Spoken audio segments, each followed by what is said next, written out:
Olá, pessoal, bem-vindo mais esse ConfraCast. E hoje nós vamos falar de um mercado de movimento.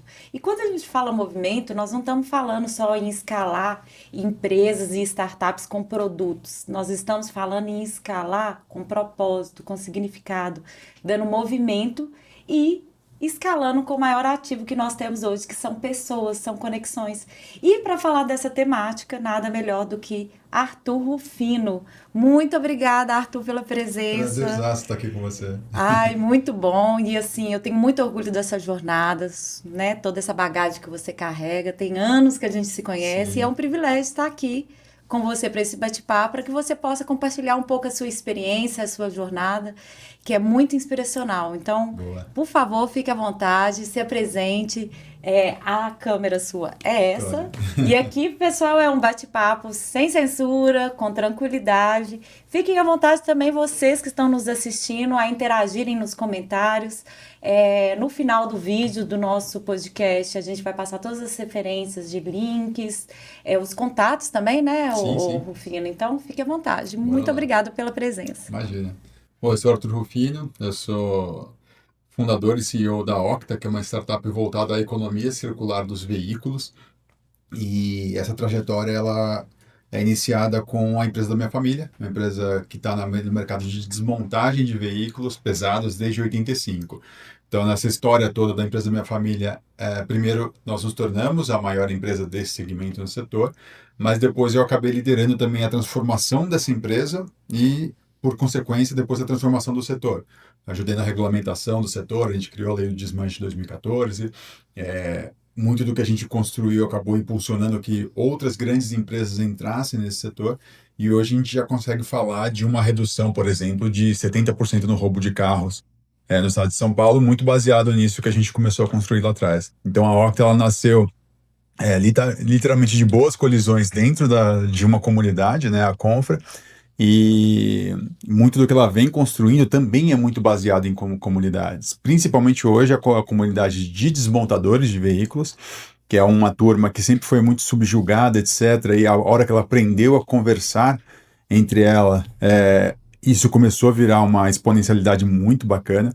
Então, tem uma história bastante interessante de como o estar por perto das pessoas certas, se conectando do jeito certo, você consegue construir coisas que parecem improváveis. A gente está falando de um mercado que sempre foi visto como ilegal, sendo a solução para essa ilegalidade da qual ela era acusada, né? Então, tem uma história muito bacana em cima disso. Bacana. E impacta, assim, milhões, né, em cima de uma Muito. economia circular.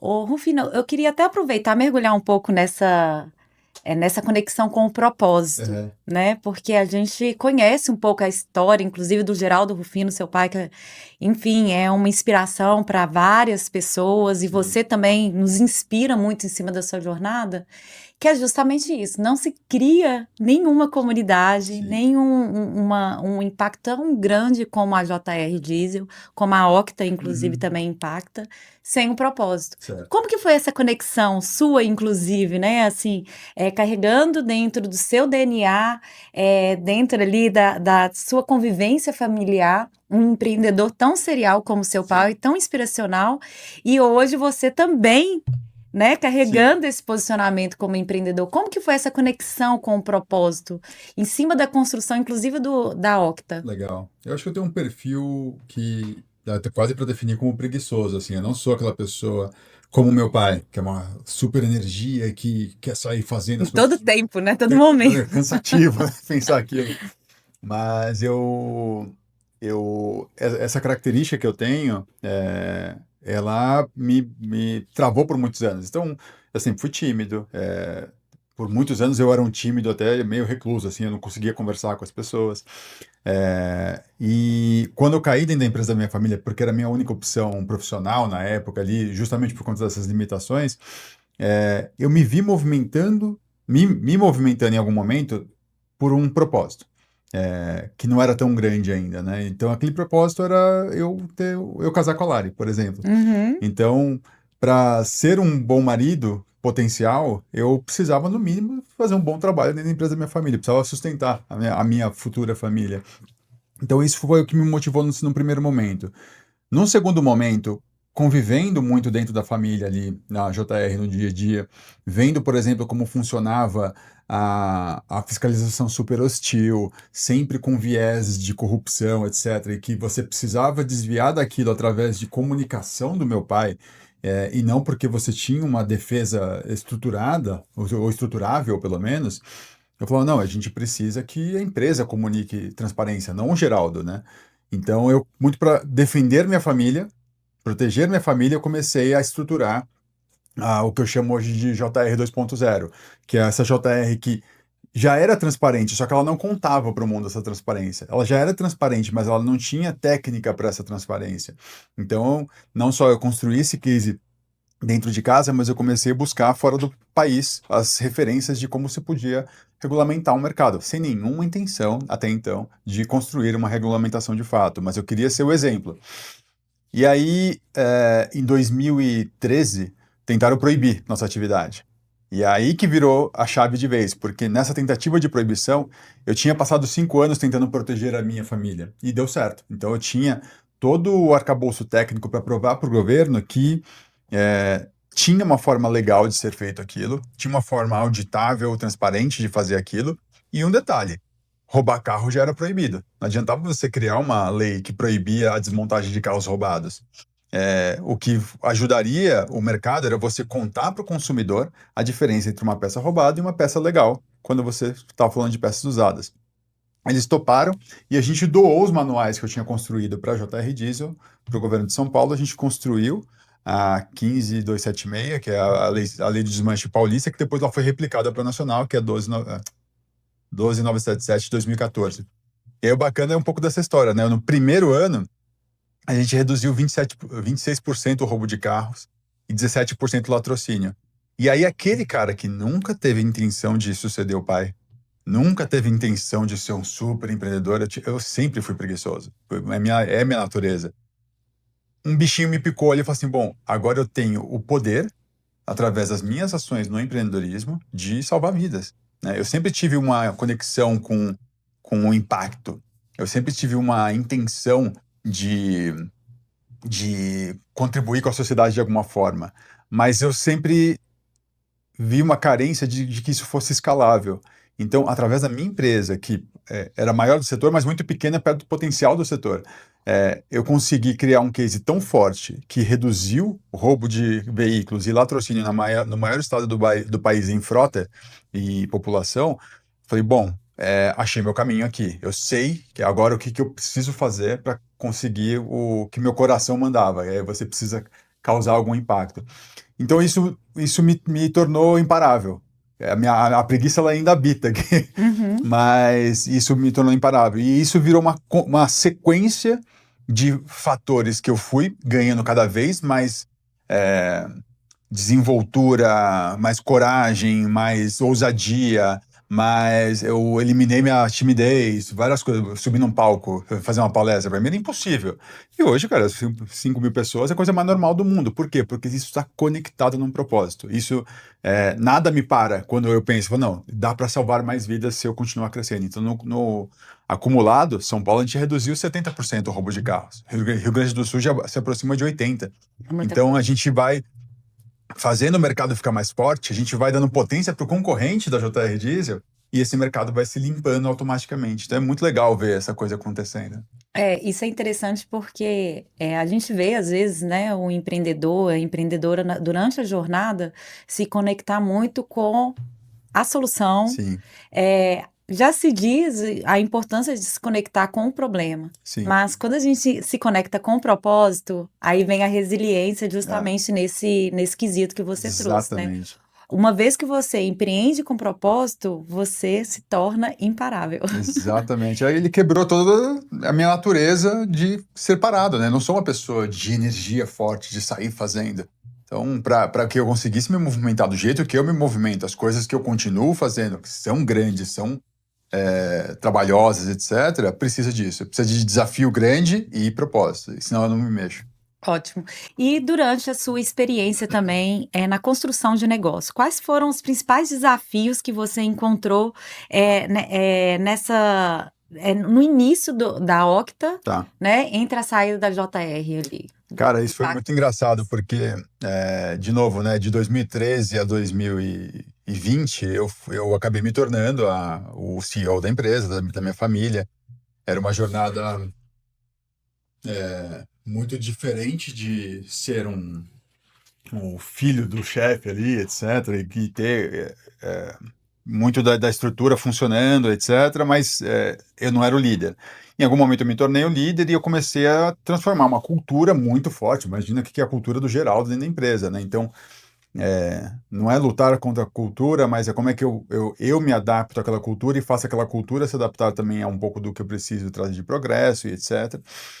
Mas em 2017 foi quando eu entrei na Confra, né? Uhum. E logo em seguida, 2018, eu comecei a provocar muitos confrades sobre ideias que eu tinha de criar uma disrupção nova no mercado, que era dar escala para o mercado, não para a JR.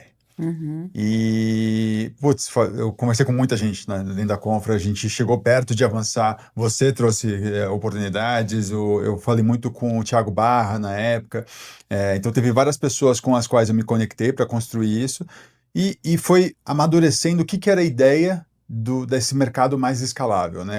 Qual que era o serviço que o Arthur criaria para que isso fosse viabilizado. Então, acho que final de 18 isso já estava claro. Não tinha nome de Octa, mas já era Octa na minha cabeça. Eu já estava, entre aspas, fazendo pitch, não para fundos, mas para as pessoas que eu queria junto comigo. Eu não achava que era uma jornada que eu deveria fazer sozinho. Pô, eu era CEO de uma empresa grande, etc. Mas a jornada tecnológica é outro bicho. Uhum. Então, eu achava que eu precisava de alguém junto comigo.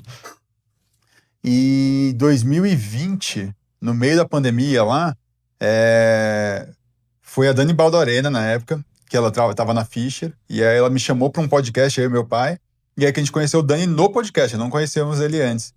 E aí ele explicando o que que a Fischer fazia, e eu explicando o que que eu queria fazer, Deu match. deu um puta do match, e aí, sei lá, isso foi fim de junho, era fim de julho, a gente já estava com o MOU assinado, dezembro de 20, a empresa já estava aberta com 1 milhão captado. Então foi muito rápido essa jornada. Rápido, entre aspas, porque a gente passou 3 anos construindo isso em comunidade, né? A gente surrou muito essa ideia, a gente deixou ela muito madura para que ela acontecesse. Mas o mais engraçado foi a virada de chave. Captamos, etc., começamos a contratar, e logo, 9 meses depois, a gente já estava com uma rodada seed também captada com a Vox Capital. A gente chegou a captar ali, acho que nesse período, uns 8, 9 milhões. Uhum. E eu quase quebrei a empresa porque eu estava me comportando como CEO ainda. Então, isso foi muito interessante, quando você pergunta da transição, né? Porque CEO de uma empresa como a JR Diesel, sei lá, 60 milhões de faturamento, cento e poucas pessoas, funções bem definidas, líderes abaixo de você, etc., é uma coisa. Quando você funda uma startup, você pode até ter o cargo de CEO para pôr no LinkedIn, mas se você se comportar como o CEO de outra empresa, vai quebrar, porque Totalmente tudo é diferente. você. E não que as outras pessoas não sejam competentes, mas você está colocando à prova uma ideia nova, que ninguém sabe exatamente como ela vai se comportar. Então, se você não tiver essa responsabilidade de portar a visão da empresa para todos os testes, até que aquilo realmente seja um produto validado, você vai gastar muito dinheiro, e foi exatamente o que eu fiz. Eu errei todas as coisas possíveis, principalmente no comercial, que é de onde eu fugia, não é minha Aham. natureza ser comercial, até o dia que caiu a ficha e falei assim, cara, a gente vai quebrar, é fato, se não tiver uma mudança grande. E aí foi o momento que eu pisei dentro do comercial, a empresa, puta, organizou e voou. Então a gente está no terceiro ano seguido dobrando o faturamento com um cara que não é comercial sendo comercial. Então, hoje, eu consigo contratar um comercial para fazer o meu trabalho, porque eu sei qual que é o produto, eu sei o que funciona, eu sei qual que é o discurso que vai, o que não vai. E por 3, 4 anos, eu fiquei no conforto de ser CEO e quase quebrei a empresa nisso. Então, engraçado que foi o período onde eu mais me afastei das comunidades. Então, eu tinha menos input externo para talvez falar o óbvio. Se eu tivesse vendo a jornada do Arthur de fora, eu falei assim, Arthur, acorda pra vida, ninguém vai resolver pra você que tem que fazer. Mas foi um período de você vai se preocupando, você vai falando, puta, não tenho tempo pra isso, e aí você vai afundando naquele nervosismo, e aí daqui a pouco a empresa podia ter acabado. Então, é, é uma transformação muito grande você sair desse perfil de cadeira para esse perfil de cadeira. São cadeiras que se comportam de formas diferentes. Diferente. E legal você trazer esse ponto, né, de se afastar no Uhum. momento ali aonde você, de certa forma, mais precisava, inclusive, compartilhar, ouvir Exato. conselhos, trocar experiência. E aqui fica a dica, inclusive, para vocês empreendedores e empreendedoras, Confra, ou que ainda não fazem parte da Confra, a importância do impacto da comunidade, Sim. né? A gente exige, a gente vive num meio ainda onde a aprovação social, ela vale mais do que a Sim. autenticidade nossa. Então, é um desafio a gente entrar numa comunidade e compartilhar, às vezes, os nossos desafios, nossos aprendizados. Porém, é lá que vem as grandes vitórias, as grandes conquistas, os bons Exato. conselhos, né? Então, fica a dica aí para vocês, empreendedores, que fazem parte hoje da Confra. E a Confra nasceu muito dessa essência. Eu não esqueço. Logo no início, a gente falou qual que é o propósito da Confraria do Empreendedor. Você vai lembrar um pouco, mas era tirar aquele empreendedorismo do palco. É. Então, assim, é tudo muito lindo você entrar numa palestra ou você participar de eventos, ver o empreendedor contando o sucesso dele. Mas e aí, quais são as fraquezas? Quais foram os desafios? Quais foram os aprendizados? Porque é esse compartilhamento que acaba contribuindo para a Sim. nossa jornada. É o que você trouxe aqui hoje, inclusive, né, compartilhando. Agradeço imensamente, que é justamente, Nath, olha, eu tive um desafio de mudar a minha cabeça de CEO de uma grande empresa para o CEO de uma startup que é totalmente Sim. diferente, né? E nesse momento onde a gente se depara com esse desafio, é o momento que a gente acaba se recuando também. Exato. É aquela questão de se auto-sabotar, Exato. né? Não se Exatamente. achar capaz, e sendo que, na verdade, a comunidade, como uma confraria do empreendedor, existe justamente para dar esse suporte, Exato. né? Para que essa troca genuína aconteça, para que esse suporte venha à tona. Eu queria entrar, Rufino, aproveitar aqui a sua experiência. Quando a gente fala de economia reversa, Uhum. né? É um mercado muito é antigo, Sim. mas ainda exige uma psicoeducação, uma educação ali de como Sim. funciona esse mercado. Então, eu queria que você aprofundasse um pouquinho explicando para quem está nos assistindo o que é essa economia reversa. Muitos falam também sobre a economia criativa, né? Sim, sim. Como Hoje, que o conceito básico, ele tá até virando lei, é a economia circular, né? isso é economia circular? Então, qual que é a grande diferença, né? Antes você tinha a economia linear, que é a forma como nós fomos constituídos como indústria. Então, você tem lá a extração, a como é que chama? A manipulação lá do Uhum. material, a preparação, você cria industrialização, distribuição, descarte. Uso, descarte. Então você tem uma reta aqui acontecendo, né? Então você tira daqui, joga fora ali e acabou o ciclo daquilo que foi produzido. A economia circular, ela traz um conceito de que sim, ainda há extração, ainda há produção, você tem a distribuição, você tem o uso, e aí, depois do uso, você tem algumas vertentes possíveis. Então, você tem o reuso em primeiro lugar. Então, poxa, essa caneca aqui eu não uso mais, mas talvez ela sirva para outra pessoa ou para outro propósito. Então, eu vou vender no Mercado Livre, eu vou doar, seja o que for, ela retorna para o ciclo de alguma forma e ela vai receber um novo uso ali na frente. Você tem o ciclo do reparo barra remanufatura. Então, temos essa caneca perdeu o suportinho aqui. Talvez ela vire um copo, só que você vai tirar o acabamento aqui e vai ficar bonitinho, Uhum. ou ela volta para a indústria e alguém vai colocar essa alça de volta, e ela volta para o mercado novamente. Não, ela quebrou, não tem mais jeito. Então você tem isso aqui como matéria-prima para outro Um produto descarte. passar a existir. Então você tem entre reuso, reparação e reciclagem várias possibilidades de que isso aconteça. Quando a gente está falando aqui dessa caneca ou de um veículo, por exemplo, que é o nosso caso, né, a gente pega um veículo que é um veículo, a gente chama de veículo em final de vida, qualquer veículo que perde liquidez a ponto de fazer sentido para um desmonte comprar. Então ele chegou a 30% do seu valor original, ele já faz sentido para a cadeia da desmontagem. Então lá você vai reaproveitar peça de mecânica, peça de lataria, você vai reciclar os fluidos, você vai reutilizar pneus, o pneu vai virar outro tipo de coisa, a bateria vai ter uma segunda vida. Então, tem várias coisas que acontecem ali, mas antes isso virava um acúmulo em pátio, ficava contaminando o solo e não se tinha um retorno econômico desse fim de vida. Uhum. Então, o mundo está aprendendo a ver isso não mais como uma obrigatoriedade de cuidar do meio ambiente, está vendo isso como um negócio, e é aí que vem o termo economia circular e não só circularidade em si. O Brasil ele tem puxado bastante essa pauta, ele tem o Fórum Nacional da Economia Circular, eu estava nessa reunião agora há pouco, que concentra os principais entes que já estão se movimentando nesse sentido para criar novas regulações que incentivem ainda mais isso.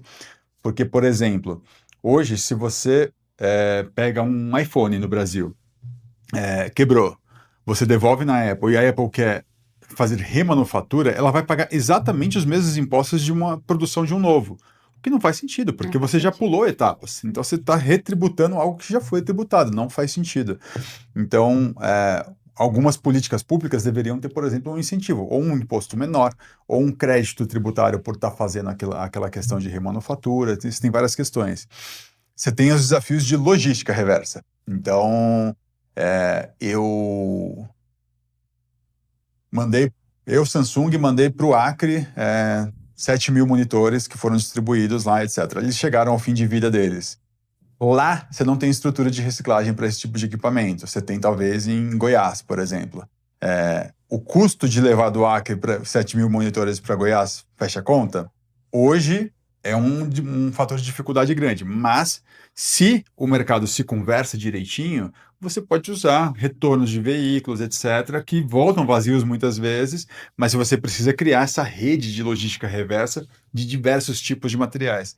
E você tem os agravantes ambientais. Então, não dá, por exemplo, para você transportar monitor e óleo no mesmo caminhão, porque você tem leis diferentes sobre o transporte daquele. Então, assim, é uma bagunça que, com um pouquinho de esforço, você organiza e ela fica excelente para o meio ambiente, para a economia e para o usuário, porque o usuário ele vai ter as coisas funcionando de uma forma mais interessante. Mas a grande questão é que quem hoje conseguir parar de olhar para o fim de vida do próprio produto como uma coisa que não é de responsabilidade dele e passar a entender que aquilo lá é uma oportunidade de negócio, ele tem muito dinheiro na mesa. Que Tem eu vejo muito que é a dinheiro na mesa. mudança de chave, porque Exato. eu me recordo de você fazer um mapa mental Uhum. há anos atrás, tentando me explicar. Foi até aqui, Foi né? aqui. Explicando um pouco de como que funcionava esse ecossistema, que acaba Sim. sendo um ecossistema, e de muito desafio, Uhum. né? Como que funciona a conexão? Porque você tem que falar com toda a cadeia. Sim. Isso é, inclusive, comunidade, né? Sim. Como que isso funciona na prática e quais Tá. são os principais desafios? Aí eu acho que tem um pouco da arte barra talento de construir as comunidades, né? Porque se você vai no óbvio aqui, a comunidade forte da Octa ou do nosso mercado deveria ser a comunidade de desmontadores. Ponto final. Só que você precisa conversar com os russos, que a gente costuma falar, né? Então, você tem em volta desse ecossistema, você tem montadora, concessionária, indústria de autopeças, você tem seguradora, você tem locadora, você tem muita gente que, de alguma forma, querendo ou não, tem Precisam relação com esse se, mercado. precisam se conectar, E, conversar. historicamente, desmanche no Brasil é coisa de bandido. Então, como é que você fala com esse mercado, né? Então, por muitos anos, você tinha as associações do setor, de gente do bem, mas que perpetuava discursos muito ruins, se você for colocar numa mesa de uma corporação. Então, eu acho que se eu pudesse trazer para mim algum talento ou qualidade do sucesso do que rolou no nosso mercado, foi saber regular a comunicação de acordo com o ambiente onde eu estava. Então, se era um ambiente de desmontadores, eu tinha que simplificar bastante. Se eu estava num ambiente corporativo, eu precisava sofisticar bastante. Se eu estava num ambiente governamental, eu precisava ir para um nível técnico muito bem embasado e todo tempo me colocando como uma pessoa que estava ali pelo ecossistema, não com interesse individual. Eu não estava ali para Octa ou para JR Diesel ganhar mais dinheiro. Eu falei assim, não, como é que a gente faz para que você, montadora, olhe para isso aqui e veja dinheiro? Como é que você, governo, olhe para isso aqui e veja simplificação em impostos? Você, desmontador, olhe para isso aqui e veja, eu vou crescer, eu vou dobrar, eu vou triplicar. Então, essa arte me ajudou demais a criar bons elos na cadeia. Então, a Octa, por exemplo, que nasceu, falou assim, não, a gente nunca vai falar com a montadora, não faz sentido a montadora falar com a gente.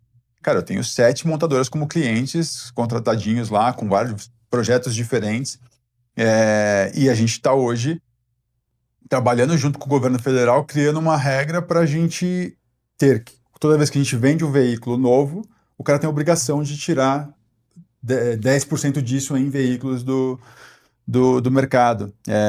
E isso com a montadora gostando. Então, assim, para que isso funcionasse, é uma ciência de relacionamento, é uma ciência de gestão de comunidade, num nível extremamente complexo, num nível de sofisticação da comunicação muito alto, mas uma delícia de fazer. Uma delícia de fazer, porque a hora que você vê funcionando, você começa a ver a engrenagem realmente encaixando, assim, cara, a gente está isso aqui de criar provavelmente o melhor mercado de desmontagem do mundo, porque a gente conseguiu observar dos outros países o que funcionou, o que não funcionou, mas o sucesso dessa comunicação entre os entes fez com que essa comunidade virasse um baita de um case.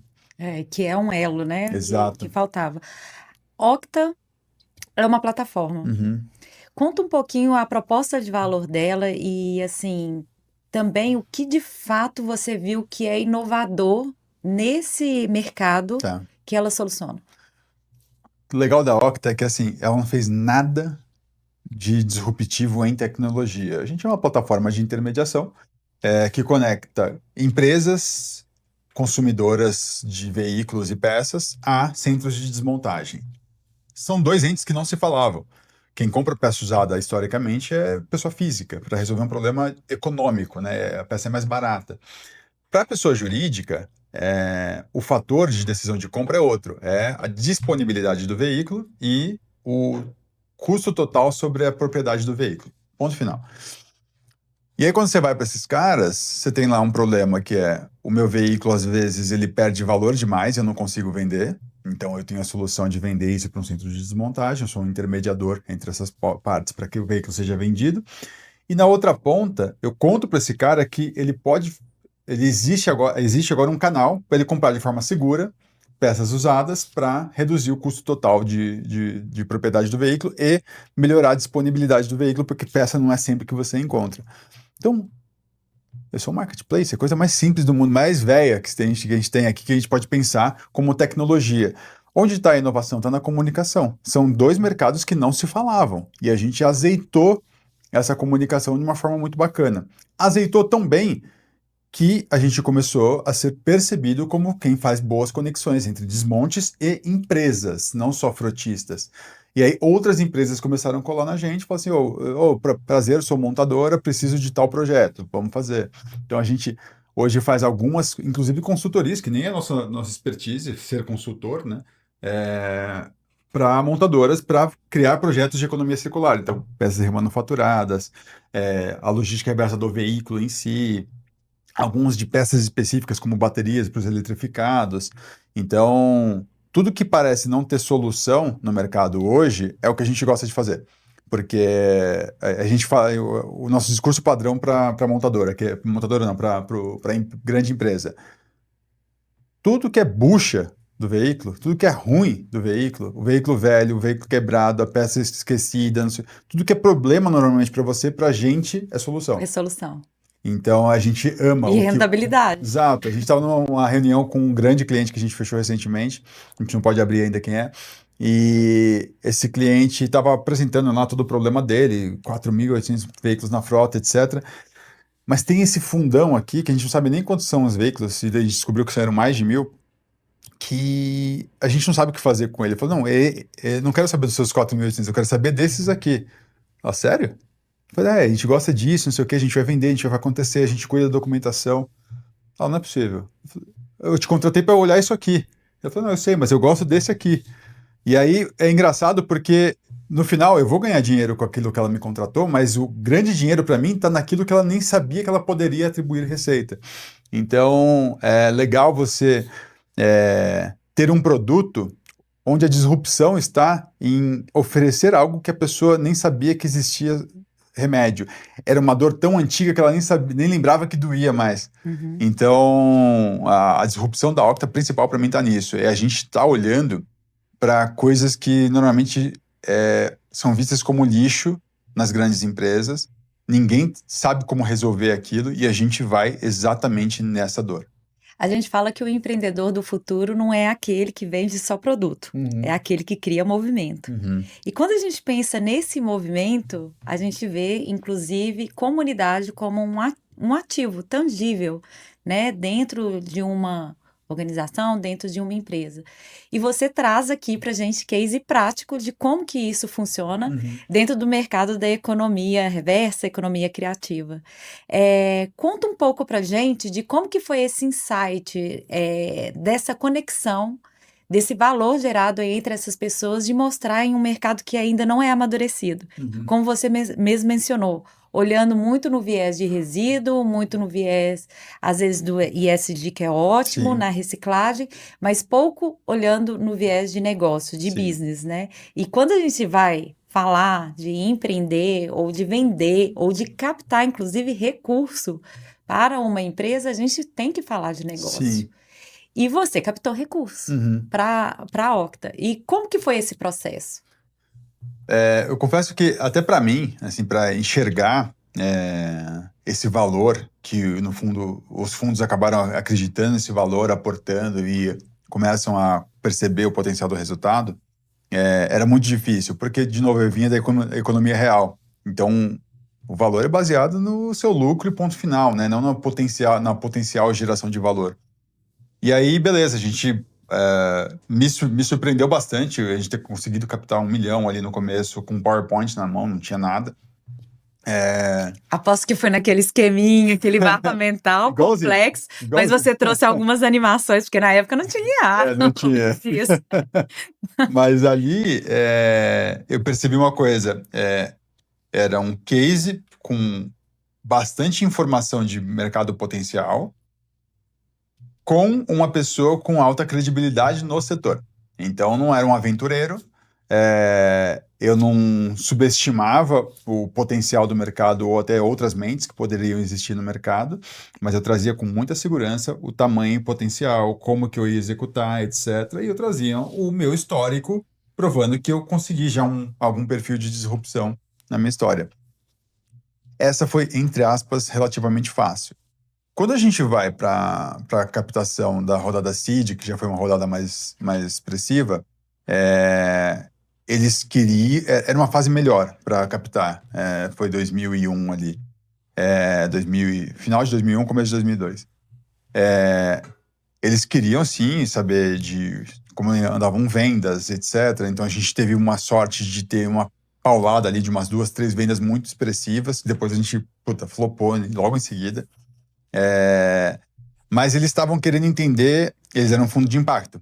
Então eles queriam entender, sim, a projeção, mas também como que era a questão do impacto. E isso estava muito forte. A gente estava com dados atrás de dados de redução de roubo de veículos, a gente estava com muito dado de... cada veículo desmontado representava uma redução de 3,7 toneladas de CO2. Era muito, muito, muito evidente a nossa pegada ESG. Então, a gente conseguiu ali. Então, eu confesso que com outros fundos não de impacto, provavelmente não teria decolado. E aí, depois a gente começou a fazer um monte de cagada. E aí, começou a acordar o jeito certo de fazer a coisa.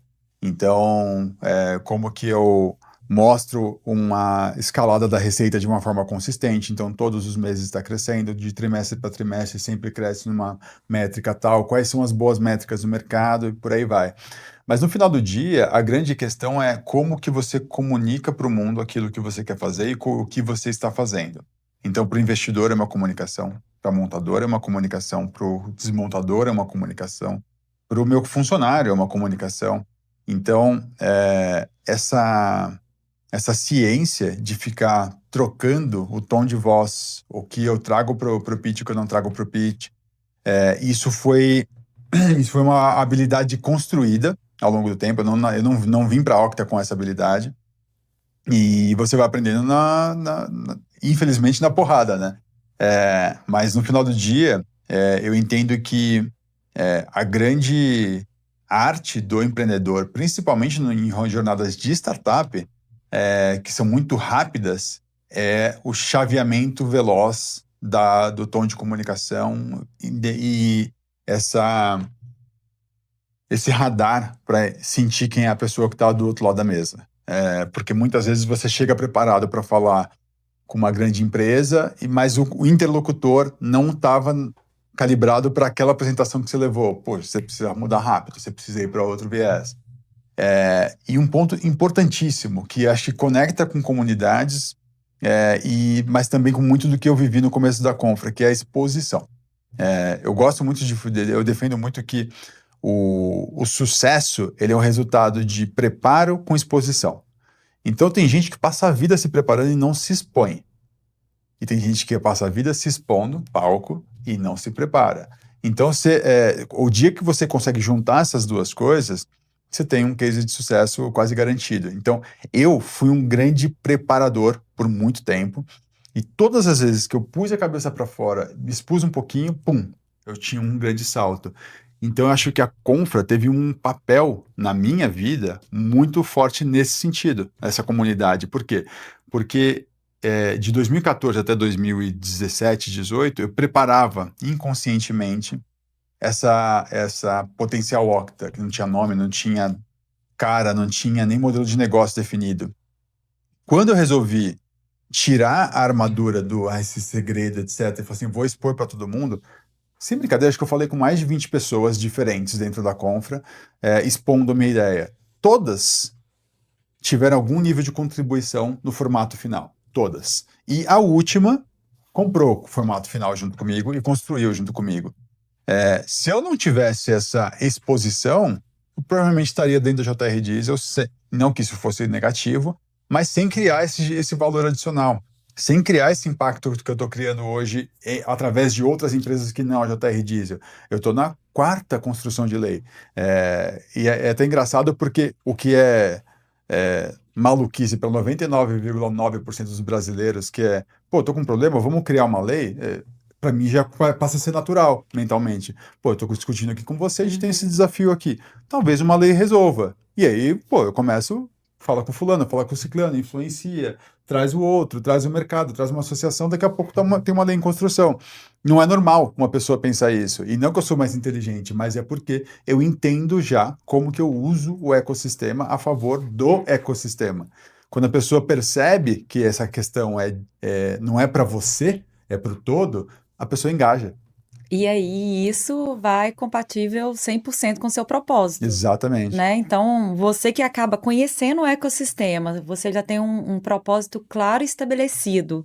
Você já entende como que funciona. Poxa, como que eu conecto as pontas e faço acontecer? E aí, deve dar aquele tesão, assim, Exatamente. cara, quero ir, vou movimentar, eu preciso conectar com essa pessoa, com essa, porque vai fazer sentido, vai gerar impacto. Exatamente. E você trouxe um ponto muito interessante, que é o perfil do empreendedor, né?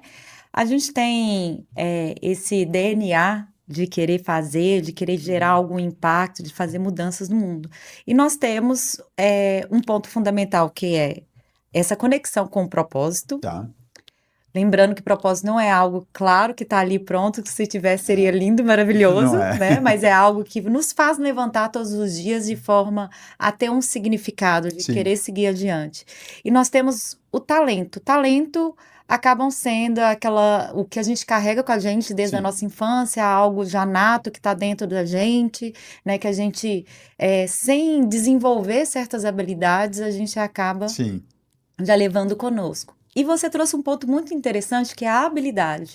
A habilidade que todos nós temos capacidades como um indivíduo de desenvolver. Sim. E você correu atrás em cima desse desafio. Olha, não era vendedor e acabei tendo que estudar, mergulhar, Uhum. tirar um pouco aquela carapuça de, olha, de sabotador, de não me expor, de não me manifestar e colocar isso em frente. Sim, Isso é um desafio muito grande, não só para você, Arthur, como a maioria dos sim. empreendedores e empreendedoras. Eu, Natália mesmo, eu estar aqui no podcast, para mim já é uma luta, né? É algo que a cada episódio a gente vai se superando, a gente vai aprendendo. Mas eu me conecto com um propósito maior, que é um aprendizado, uma conversa que a gente tem aqui, ela poder ser passada e Sim. compartilhada com quem está nos ouvindo. E é um insight, é um conselho, Sim. é algo novo que vem já, pronto, já valeu a gente estar aqui tendo essa conversa. E você trouxe isso muito bem. Uhum. Então eu queria que, em cima dessa jornada sua, quais são os maiores erros que você trouxe em cima dessa jornada? Erros. Uhum. Porque os acertos a gente sabe que são Sim. vários.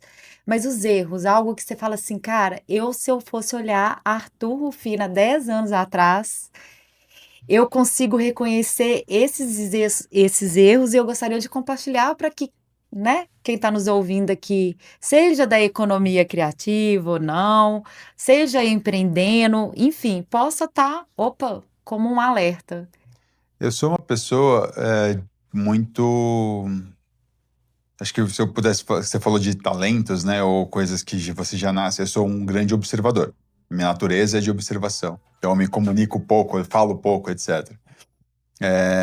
E aí, em algum momento ali, alguns mil momentos, eu tenho uma tendência a não pedir ajuda. Então, eu sou uma pessoa que tem uma dificuldade grande de pedir ajuda porque eu tenho medo de incomodar. Então, todas as vezes que eu tive um hiato muito grande de evolução das coisas, eu tive insucessos mais estruturados, etc., foram os momentos que eu quis fazer as coisas sozinho. Eu sou uma pessoa de grande capacidade de execução quando eu estou comprometido. Mas os momentos onde essa pessoa de alta capacidade acaba não ouvindo os outros, e não importa se essa pessoa sabe mais do que eu, sabe menos do que eu. No meu livro eu trago a importância de você, inclusive, ouvir os leigos em relação às coisas que você está fazendo. Todas as vezes que eu tapei meu ouvido e fechei meus olhos para isso, eu quebrei a cara muito forte. Então, recentemente, e eu gosto muito do autodesenvolvimento, então eu estou sempre buscando formas de mitigar essas naturezas que eu tenho. Então, a primeira foi a comunicação / timidez ali. Terapia, pra cacete. Fiz muita terapia. E eu acabei viciando a terapia não como algo que, para me fazer me sentir bem, porque eu tinha problemas, etc. Não, é porque eu vi que ali era o meu melhor laboratório de desenvolvimento. Eu sou uma pessoa que nunca consegui estudar na minha vida, não tenho essa capacidade, tanto que eu não consegui fazer faculdade, não sou formado em nada. O Diogo me enche o saco, fala assim, como é que você escreveu um livro se você não lê? Eu não consigo acabar livro, não consigo fazer nada. Mas cada um com as suas habilidades. Exatamente. E aí, recentemente, eu acabei descobrindo que eu tenho autismo, então eu, obviamente, no nível de suporte 1, então eu não tenho limitações, né, expressivas, eu tenho mais características que definem muito do meu comportamento. E isso me ajudou muito a entender muitos desses comportamentos que me trazem para o universo da preguiça, me trazem para o universo de baixa energia, de não ser tão... Eu não tenho natureza empreendedora. Eu não sou um cara com uma natureza empreendedora. Eu gosto de falar que eu sou um empreendedor sintético. E aí eu me adapto muito bem, por ser um bom observador, até por características específicas do autismo. Eu sou uma pessoa que vai se adaptar, mas sem a terapia, eu tendo a acreditar que hoje eu seria próximo de uma pessoa considerada deficiente. Porque todas as limitações que a condição me trazia, eu não teria desenvolvido. Eu não teria casado, eu não teria empreendido, provavelmente eu não teria um emprego. Então eu ia ser uma pessoa completamente dependente. No meu laudo saiu, inclusive, que provavelmente na minha infância e começo da adolescência, eu posso ter sido um nível de suporte 2. Mas eu acabei me desenvolvendo em cima disso. Então, que é legal aqui trazer? Não é... Agora esquece o autismo dessa história. Buscar esse desenvolvimento de inteligência emocional vai ter muito mais efeito sobre todas as outras questões que você tem do que qualquer MBA, livro, curso, mentoria. Vai para terapia. E a gente vai entendendo Vai isso para no terapia. decorrer da maturidade, né? Do decorrer da jornada. Eu também, 20 anos, e a gente vai, olha para o negócio, dá conselho, dá mentoria, sempre na vertical de negócio, mas no fundo, tá no empreendedor. O Exato. sucesso no negócio não tá no produto, não tá no serviço, não tá na tecnologia. Não é? Tá das pessoas que ali compõem Exatamente. aquele negócio, né? Então, a gente poder estar à frente, entendendo um pouco esse perfil, buscando a superação, buscando o autocuidado, é maravilhoso. Uhum. Eu estou estudando psicologia, quase formada em Legal. psicologia. 5 anos da graduação, gente. Depois de não sei quantos anos, eu casada com 2 filhos, lá vai Natália estudar de novo. Mas graças a Deus estou quase nos finalmente. E muito nessa conexão da minha própria jornada. Sim. Então, eu cheguei a ter burnout. É. Eu cheguei a alguns desafios que me levaram esses desafios para conectar com o meu propósito de vida, que é a psicologia do pertencimento, Tá. né? Voltada aí à saúde social, onde eu conecto o meu conhecimento com minha especialidade em comunidade, com o viés todo de negócio, de marketing, e agora a psicologia tratando o indivíduo, Uhum. né? Dentro desse cenário que a gente existe, como eu comentei um pouco no início do episódio, aprovação social versus autenticidade, algo que a gente acaba se perdendo no contexto de vida, principalmente a gente na jornada empreendedora, que a gente está no mercado o tempo inteiro para se provar, para provar para o outro que vai dar certo, para provar para nós mesmos que vai dar certo, não podemos falhar, né? Temos que ser autossuficiente o tempo inteiro nessa aprovação social e ser isso tudo dentro dessa persona sintética que você inclusive trouxe, que foi muito sábio, né? Uma nomenclatura muito sábia, a gente acaba perdendo, inclusive, a nossa autenticidade. Sim. E aí, essa perda dessa autenticidade para a gente se adequar a esse cenário social acaba vindo associada a transtornos mentais Exato. ou essa necessidade da gente se autoconhecer. Sim. Então, para você deve ter sido um desafio, né? Acredito eu. Sim. Tem tempo que você buscou, assim, essa avaliação do Foi autismo? recente. Minha esposa, a gente tem um sobrinho autista, o Paulinho, e convivendo e conhecendo a condição através dele, a minha esposa começou a olhar e falou assim, eu acho Tem que eu conheço mais um características desse. Então ela começou a notar que coisas que definiam ele como autista, eu tinha esse comportamento, e a gente está junto desde os 15 anos, então ela conheceu Sei bem a história, toda a jornada do Arthur, ela é mais a vida casado do que não Exato. estando casado. 26 anos juntos. Então, acho que com certeza as pessoas que mais me conhecem, mais do que eu mesmo, é minha mãe e ela, né? Então ela foi sacando, ela falou, cara, acho que você é autista, acho que você tinha que ir atrás. E conversei com a minha terapeuta, ela não vai atrás, porque você tem um risco de mentalmente se tornar deficiente, porque você vai começar a justificar tudo com a condição. Prototipar. Exato. Patologia. Exato. E ela falou, não vai. E eu falei, não vou, tá tudo bem. Em algum momento eu percebi que talvez eu pudesse ser um bom exemplo para o meu sobrinho, para que ele pudesse entender, caso eu fosse, para que ele pudesse entender que tem uma jornada gigante pela frente dele, que ele pode ser o que ele quiser, porque comigo acabou dando certo. E aí minha terapeuta falou, não faça. E aí, por último, eu cheguei com ela e falei assim, qual que é o seu medo? Ela falou, não, eu tenho medo que você faça uma regressão de tudo isso, né? Que você se desenvolveu. Ela falou, fica tranquila, eu não quero laudo para parar em vaga, eu não quero laudo para furar fila, eu quero entender a condição, entender o que sai dessas características e como que eu me desenvolvo nas coisas que pode ser que eu não tenha desenvolvido ainda, porque em outras eu sei que eu desenvolvi, comunicação, olhar no olho, várias coisas que eu não eram impossíveis para mim, hoje são possíveis. E aí ela falou, tá bom, então pode fazer. E aí eu fiz e batata, foi... Na primeira sessão a mulher falou, olha, tem 5 sessões pela frente, mas já vou te adiantando que do que a gente conversou aqui, provavelmente você é. E aí saiu lá inteligência alta e o autismo de nível de suporte 1, mas ela trouxe, é esquisito. Ela trouxe para mim no meu laudo. O seu laudo não... ele deixou a gente muito confusa, porque você se desenvolveu em coisas que não são comuns para um autista. E aí ela quis conversar com a minha mãe, quis conversar com a minha esposa, quis entender mais esse conceito. Ela falou, não, tá explicado. Você teve um fator na sua vida que foi seu namoro, que virou um propósito. Gente, mulher tem que estar na vida do E ela homem contou pra minha mesmo. esposa ainda que era... Ela contou pra minha esposa que ela era o fator. Então ela falou, você teve um hiperfoco ali em dar certo nesse namoro, e realmente eu lembro com clareza isso. E eu comecei a me desenvolver para não perder aquele namoro. Então, terapia, o empreendedorismo, trabalho árduo, etc. Vencer a preguiça, vencer a parte física, eu era gordinho, etc. Então, tudo isso foi muito para ter sucesso com a Lari. Então, ela fala, você viveu uma sequência de coisas que a impressão que se a gente contar parece que você se curou. E, na verdade, você conseguiu grandes adaptações e outros são, assim...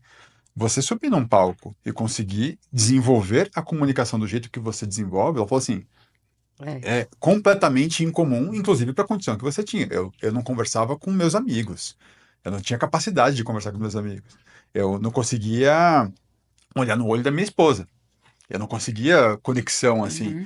Então, esse desenvolvimento foi muito legal, assim. E aí eu acabei me tornando uma máquina que me movimenta a propósito, mas também me movimenta desafio muito difícil, desafio muito grande. Vamos construir uma lei. Vamos, tipo, fazer alguém que te odeia fazer um negócio junto com você. Quando o desafio é muito, muito, muito, muito alto, que todo mundo congelaria, ele me dá calma. E aí eu funciono legal. Então, assim, eu gosto de reforçar, né? As pessoas falam, agora tudo é autismo, não sei o quê, blá, blá. Não é simples, não é uma coisa comum.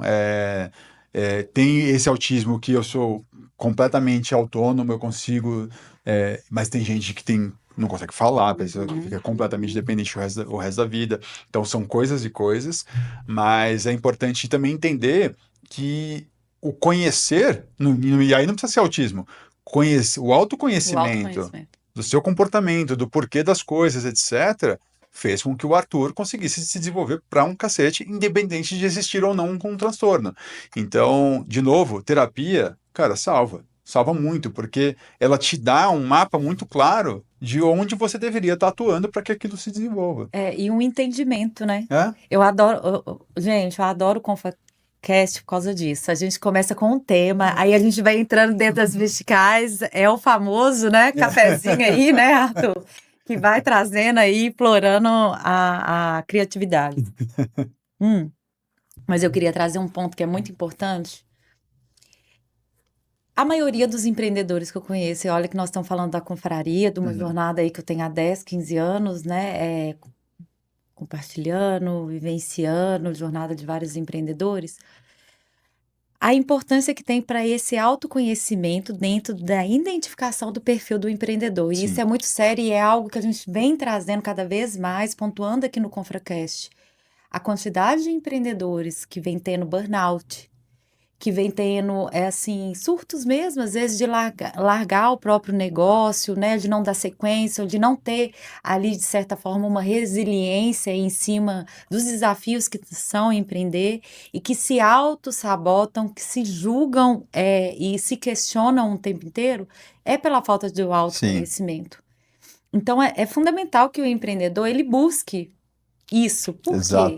Eu percebi que durante as mentorias, e eu faço a psicologia muito direcionada para esse perfil do empreendedor, e nas mentorias eu percebi que Às vezes o empreendedor ele está infeliz, Uhum. ele está sem propósito, ele está querendo largar tudo, às vezes um legado que ele olha para trás, poxa, mas são 10 anos, são 5 anos, são 3 anos ou mais, acabei investindo todo o recurso que eu tenho, envolvendo familiares e afins, em cima de um projeto que hoje eu não me identifico mais e eu não tenho um propósito mais. Quando a gente vai ver e analisar a fundo, identificando o perfil desse empreendedor, às vezes tem alguns fatores que influenciam. Ou ele, às vezes, está numa posição errada, porque o empreendedor, pessoal, no final a gente se torna um pouco pato, né? Sim, Arthur, a gente faz tudo um pouco.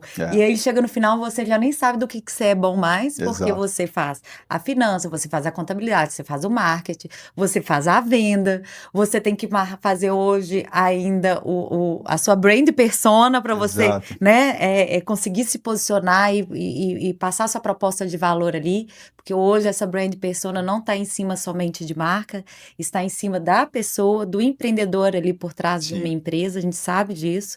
Então, todos esses pontos que a gente acaba trazendo são fatores que nos levam à autossabotagem e a gente se questionar. sim, Poxa, isso não faz sentido para mim.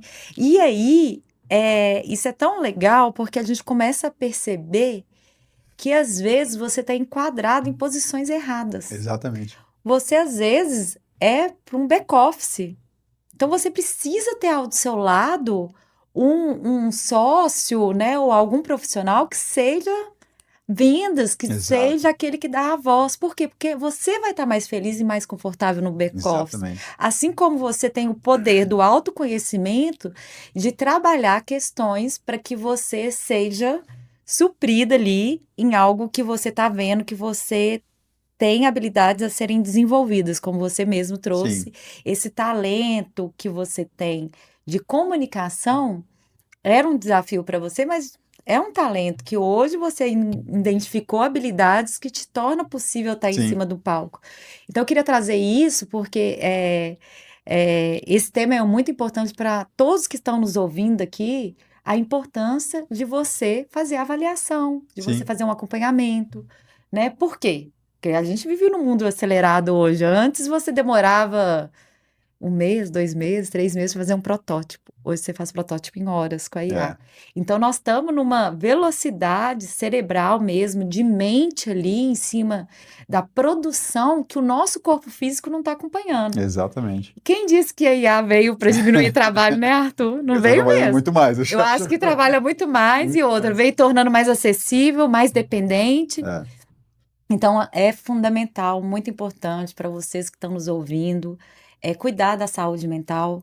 Hoje a gente não fala somente da saúde mental, a gente fala da saúde social, hum, que é essa psicologia do pertencimento, é um impacto de uma comunidade, na vida das pessoas durante essa jornada, que você mesmo trouxe. Um dos grandes desafios e erros, inclusive, que você trouxe aqui no passado foi você achar que você dava conta tudo sim, sozinho e querer fazer tudo sozinho. exato. E aí vem uma pergunta: qual que é o maior valor que uma comunidade pode gerar para você, no pessoal e para o negócio? Tá. É, muito, até pelo meu perfil de raciocínio, etc., eu me alimento muito da diversidade, né? Então, você pensa diferente da forma que eu penso, assim como minha esposa pensa diferente, o Diogo pensa muito diferente de mim. E acho que as comunidades elas têm muito essa oportunidade de você ser confrontado, principalmente quando elas estão num nicho. Então, confraria, você tem muito empreendedores, na sua grande maioria. Então, são todos empreendedores, só que cada um no seu nicho, cada um no seu mercado, cada um em Em estágios diferentes, regiões. regiões diferentes. Então, quando você está disposto a realmente fazer parte da comunidade e não entrar num grupo, é, você é exposto a opiniões divergentes, você é exposto a questionamentos muito estruturados, ou não estruturados, mas pouco importa. Mas, para o meu perfil, voltado à criatividade, a encontrar solução, etc., e gostar de desafio, isso é matéria-prima, o tempo todo. Então, seja para o Arthur, na pessoa física, para o autodesenvolvimento, seja para a Octa ou qualquer projeto que eu venha a desenvolver, toda vez que e eu sou muito confortável com isso, eu não sou aquela pessoa que fala, não, isso aqui é um segredo e eu não posso expor para as pessoas, que senão vão roubar a minha ideia. Eu sei que ideia boa na mão de pessoa que não executa não serve para nada. Então, eu gosto de compartilhar, eu gosto de pegar a sua opinião em mais de 15 pessoas. Isso é algo que você... Isso está na sua essência. Exato. Porque desde quando eu te conheço, eu lembro você Eu dando conto esse tudo. conselho, porque Eu conto tudo. o pessoal até, assim, a Arthur é um dos conselheiros da Confra, embaixadora, e durante 10 anos dessa jornada nossa, e você sempre mencionou isso, compartilha ideia, e nunca teve esse bloqueio, Não. né? É Com muito da minha relação aos natureza seus isso. desafios mesmo. E é legal porque, assim, de todo mundo, podia ser a ideia mais idiota do mundo, a pessoa não entende nada do meu mercado, ela trazia uma provocação. Então, isso é um negócio que, exceto nos momentos onde eu me isolo, é uma matéria-prima infinita, né? E na comunidade, pô, é demais isso. Então, eu acho uma coisa muito engraçada na Confra, que assim, eu preciso do telefone do Bill Gates, aparece lá, de alguma forma. Isso é legal, sim, esse networking na comunidade. Mas mais do que pedir o telefone de alguém, é pedir a opinião. Acho que a opinião tem um poder muito forte ali, porque são muitas opiniões diferentes. E eu lembro Talvez 15 pessoas tenham o telefone do Bill Gates, mas opiniões nenhuma vai ter igual a outra. Isso, e eu lembro você dando esse conselho. Quando eu estava lidando um produto digital e você falando, Natália, olha, pega e apresenta e conversa com pessoas de setores diferentes, que fazem coisas diferentes, Sim. perfis diferentes, regiões diferentes, muito em cima de captar, né, esses insights, esses aprendizados em cima dessa diversidade. Exatamente. Então, para mim, isso é gigante, assim. O pessoal fala muito da diversidade de gênero, de raça, de origem, etc.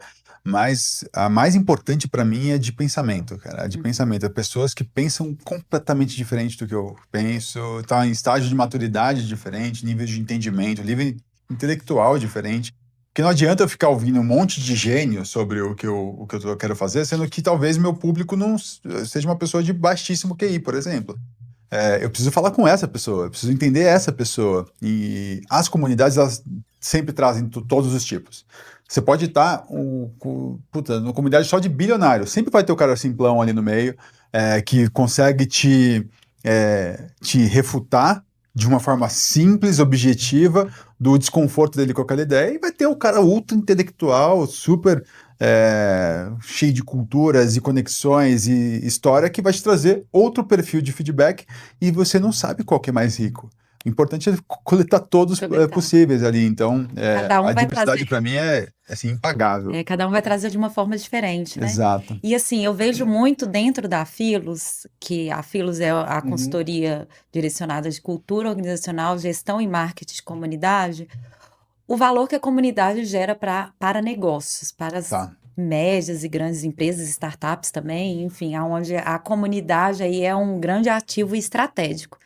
A gente tem a comunidade impactando o CAC, a comunidade impactando o LTV, a comunidade na retenção de talentos, a comunidade em cima de valuation, inclusive aumentando o valuation dentro das empresas, que hoje a gente tem a comunidade como um grande ativo estratégico dentro das empresas.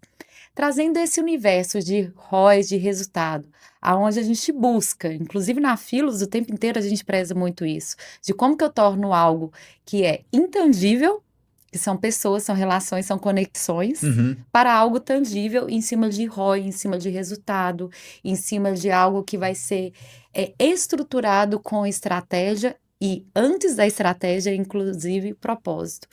Nesse contexto de comunidade para negócio, também queria um seu olhar em cima, né? Você que construiu uma comunidade, um ecossistema. Por onde começar? O que deve ser analisado? Qual que é o maior valor que a comunidade pode gerar para dentro de um negócio, de um ecossistema a ser construído? A gente é super objetivo. A Octa, como eu falei, não tem tecnologia disruptiva, ela não inventou nenhum modelo de negócio, etc. A gente criou um espaço onde os desmontes querem estar por perto. E se os bons desmontes estão com a gente passa a ter valor. Ponto final. Então, assim, se eu desplugar hoje a minha comunidade de desmontes da Octa, o valuation vai a zero. Se você quiser copiar a Octa hoje, cara, com Um IA você faz em 5 minutos. E ainda, às vezes, uma- até mais... Melhor né? do que o que eu tô fazendo, provavelmente. Mas você não tem a comunidade para plugar nela. Então, a forma como a gente inconscientemente, inicialmente, construiu essa comunidade foi muito boa, assim, que foi como que eu gero valor para você, né? Porque no óbvio, o que eu vou oferecer pro desmontador, né? Eu vou oferecer aquilo que me dá mais dinheiro nesse momento. Não, a gente foi atrás daquilo que gerava mais valor para ele, Uhum. como empresa. Esquece comunidade nesse momento. E aí eu percebi que eu oferecia veículo, oferecia venda de peças, etc., mas no final a pessoa queria falar comigo, porque eu tinha uma experiência muito forte em cima desse mercado. Eu fiz a maior disrupção nesse mercado. E aí a gente começou a dar cursos da Octa ali, sem nenhuma receita em cima daquilo, mas eu comecei a atrair só o perfil de desmontadores que buscavam conhecimento e evolução. O que aconteceu? Os melhores desmontes estão com a gente. Sem querer, a gente criou essa comunidade. Quando a gente percebeu o valor dela, aí sim a gente começou a nutrir. Aí sim a gente começou de forma mais clara e estruturada, assim, como é que eu amplio esse perfil de comunidade? E como é que eu preparo os outros que não estão nesse perfil para que também sejam compatíveis com a nossa comunidade? Então, de novo, a Octa não seria absolutamente nada em valor sem a comunidade. Mas para construir isso, é exatamente o contrário. A comunidade, tá claro, ela gera valor para nossa empresa, mas como que eu gero valor para quem está ali? Porque no final do dia, grupos de WhatsApp, por exemplo, a Confra, quando eu entrei, ela era um grupo de WhatsApp, Exato. ponto final. Que era a diferença da Confra para os outros 15 grupos de WhatsApp onde eu estava, de empreendedores? Era esse senso do um ajudar o outro. Tinha um espírito bom ali. Uhum. Tinha uma cultura em cima daquela comunidade. E isso não é copiável. Isso não é copiável. Há quanto tempo a Confra está aqui? Assim, nenhum dos grupos que eu tinha naquela época existem hoje. Então, a Confra também se manifesta através de um grupo de WhatsApp. Mas ela é um conjunto de cultura com gente interessada em fazer o outro crescer. Então, isso é difícil você tangibilizar. Então, precisa de conhecimento, você precisa saber construir. Então, acho que o que vocês criaram com o case da Confra e sair com a Philos para começar a oferecer isso de forma estruturada para as pessoas, acho muito bacana, porque não é fácil. Não é fácil você tirar isso de uma cartola e falar assim, agora tem uma comunidade. Não é um negócio que você decide amanhã e fala assim, eu vou ter. Exato. Você precisa de seguir. Hoje você tem metodologia dentro de uma Philos, mas antes você não tinha metodologia, era meio que vai criando, né? E a gente aprendeu isso na prática, foi né? na raça, errando pra caramba. Aham. Então, dá para economizar muito tempo aí. Com muito desafio. Eu gosto de dizer que há uma grande diferença entre grupo de WhatsApp e comunidade, né?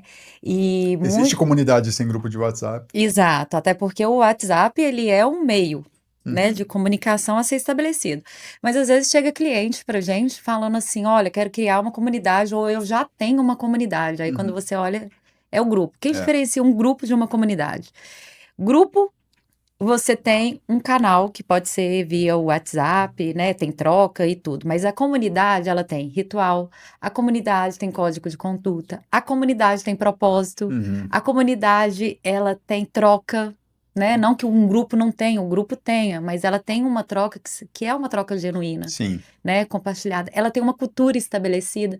Então, são vários fatores que acabam construindo essa comunidade, que eu acho importante quando a gente avalia a comunidade como um ativo estratégico para as empresas e para organizações, pensar ela em ativo estratégico. Tá. E eu acho que isso dita muito bem, que é em cima, por que ela é criada? Para quem que ela é criada? O que valor que eu vou gerar? Como que eu vou gerar? Né? Exato. Quais serão os grandes parceiros? Quais são as fontes de receitas? Quais são os desafios? Quais são as estratégias de engajamento? Qual que é a governança daquela comunidade? E, em cima disso, como que eu crio a cultura daquela comunidade? Que aí é o que a gente vê lindo, que eu agradeço imensamente o que você trouxe aqui, que é essa cultura Confra, né? Que vai enraizando assim na gente e dali a gente faz parte. Eu gosto de lembrar, você vai lembrar muito bem disso, há uns 8 anos atrás, que eu lembro que você participou dessa discussão, a gente estava numa mesa, num bate-papo da confraria, e o pessoal começou a colocar o símbolo da confra no LinkedIn. Aham. Sem a gente pedir, sem nada, não sei se você Sim, lembra sim. disso. E a gente, cara, olha só que legal, o pessoal tá trazendo senso de confra, eles estão tendo orgulho de colocar o selo ali da Uhum. confra. Inclusive, gente, você, Arthur, seu irmão também, né, ajudou na construção da marca Sim, da sim. confra, porque a primeira, pessoal, eu fiz no PowerPoint. Eu, Natália, publicitária, que apesar de ser publicitária, mas a minha área de formação era planejamento estratégico, Aham. nunca foi na parte muito criativa. Peguei um PowerPoint, criei marca Confraria do Empreendedor com uma cervejinha, não sei se você Eu lembra da lembro. marca. E assim, aquela sensação de taberna, né? Aquela coisa de confraternização que Aham. não deixa de ser hoje. Mas eu lembro direitinho nessa discussão, há quase 10 anos atrás, a gente falando assim, gente, precisamos tirar essa cervejinha, porque as coisas não são sempre assim, não é isso que a gente pode somente incentivar. E você Exatamente. participou desse Sim, processo criativo também, né? sim. Da construção da marca e tudo. Muito, muito legal. E assim, mais uma vez, Arthur, muito obrigada pela presença, Prazer. foi maravilhoso, pelas coisas que você compartilhou, a diversidade da nossa conversa. Tenho certeza que foi muito prazeroso também para quem está nos assistindo. E eu queria aquela mensagenzinha final, conselho, dicas, sugestões. Lembrando, pessoal, que aqui no final do nosso episódio, aqui embaixo, desculpa, a gente vai estar compartilhando os links, né? Referências, LinkedIn, Instagram, site da Octa, da JR, livros, porque você Livro. tem vários livros também. E aí eu queria que você fechasse aí com a chave de ouro, dando um conselho para quem está nos ouvindo, Boa. que aproveitou aí mais ou menos 1 hora quase de podcast nós estamos Legal. batendo. Eu gosto sempre de finalizar esses papos com essa percepção de poder que a gente tem no indivíduo quando colocado em comunidade, né?